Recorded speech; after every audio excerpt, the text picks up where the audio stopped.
A shark movie coming out on the 50th anniversary of Jaws. How interesting, Hollywood. Dangerous Animals is the latest shark movie that takes place in Australia. Sean Bryan, that's how I think you pronounce it, directs it, and it's about this rebellious American surfer, very original Hollywood, who is kidnapped by a serial killer who's played by Courtney. While this is all happening, a love-struck man who's trying to fix the American surfer is trying to find her and save her. Pretty simple, typical plot.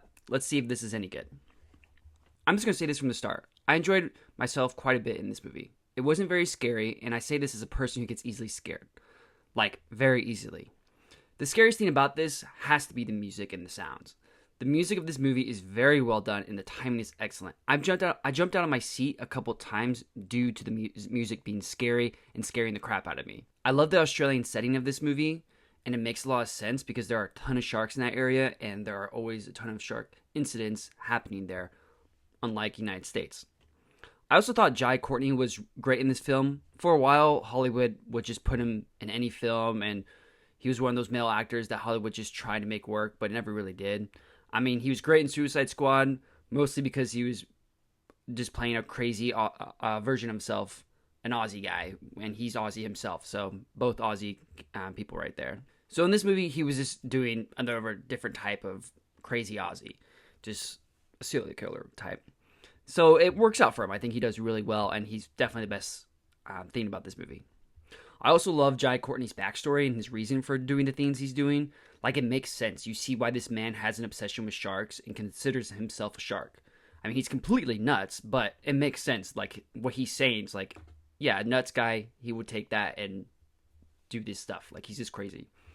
There's a part in the movie where he says, "I don't blame the shark." And when he says that, it makes sense for his character too, and it shows the audience that sharks are just animals and just trying to live. They're not evil monsters like they've been depicted by for Hollywood and the media for such a long time. There's also a lot of beautiful shots of sharks that depict them as evil monsters, but then once the characters kind of calm down, you see them as beautiful animals that are graceful in the water.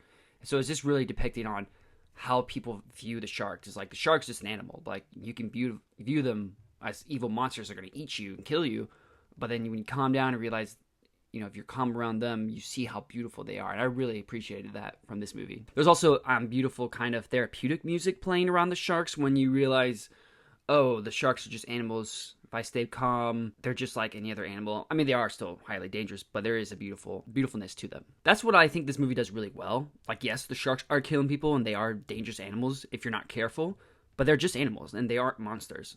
The monster is Jai Courtney. Pretty interesting, eh?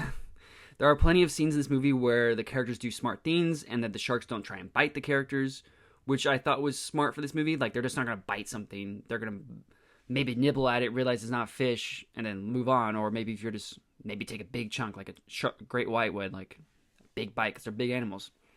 Also, the sharks don't straight up eat anyone. They just kind of bite a person, like I said earlier. But there are a couple times where they bite a person a couple times, and then they stop once they realize they aren't fish, which is very realistic. That's how most sharks accidents happen. They take a bite out of you, realize you're not fish, then they leave you, and then you usually die because of the bite.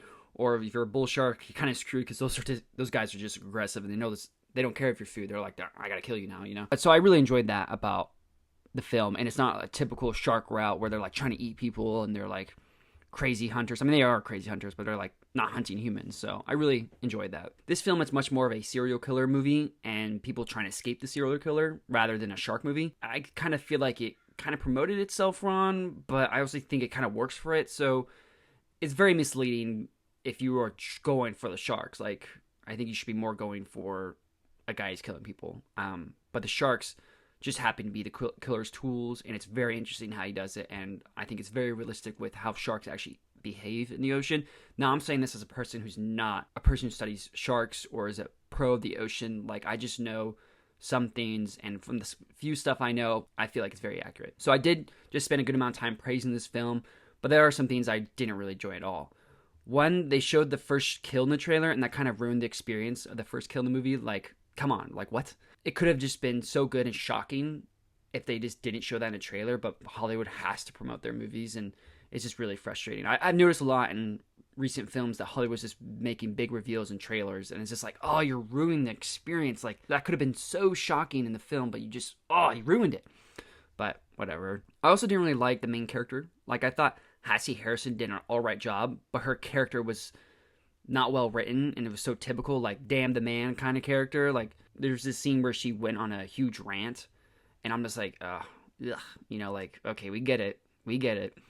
There were some scenes I found myself rolling my eyes in response to her, and I did that quite a lot. I thought Josh Hutcherson's character was super annoying. I think that's how you say his name, Hutchinson, maybe. He's a new Australian actor. His whole attitude was, I can fix her. I'm not your typical rich kid. I surf. Hey, not all men are bad. Like, yeah, that's the kind of character he was. There was also one scene with Josh Hutchinson's character. I don't know how to say his name. I'm just going to say Josh. Josh gets in a fight with someone, and I was like, oh yeah, beat him up. Like, you got this. And, like, I'm thinking to myself that he's not a complete loser. But then again, like, I'm self-doubting if he is. Like, if that's the point of the movie. I mean, like, I don't know. And he doesn't lose in, like, oh, I'm a weak man. He loses in, like, kind of a, oh yeah, you would lose in, that makes sense. Like, the timing's just bad. Also, I didn't enjoy the ending of this movie. It kind of made me go, ugh. It's kind of a rom-com ending. But that's very misleading. I thought the ending was great. It was just literally the last few seconds of this film. I was literally, like, ew. Like, I hated it. Ended like a rom-com. That's not exactly what I signed up for, but that's alright because I think this movie was kind of handling a lot, and that kind of also held it down, too. Overall, I really enjoyed this film, and I'm going to give it a solid 7 out of 10. I definitely recommend this movie if you're into sharks, you're into the ocean, you're into serial killer kind of movie. I think it's a solid movie. You should watch in the theater if you're up for it. So what do you guys think of Dangerous Animals? Was my rating fair? Comment below your thoughts. Thanks again for watching. Please subscribe and leave a like. Goodbye, y'all.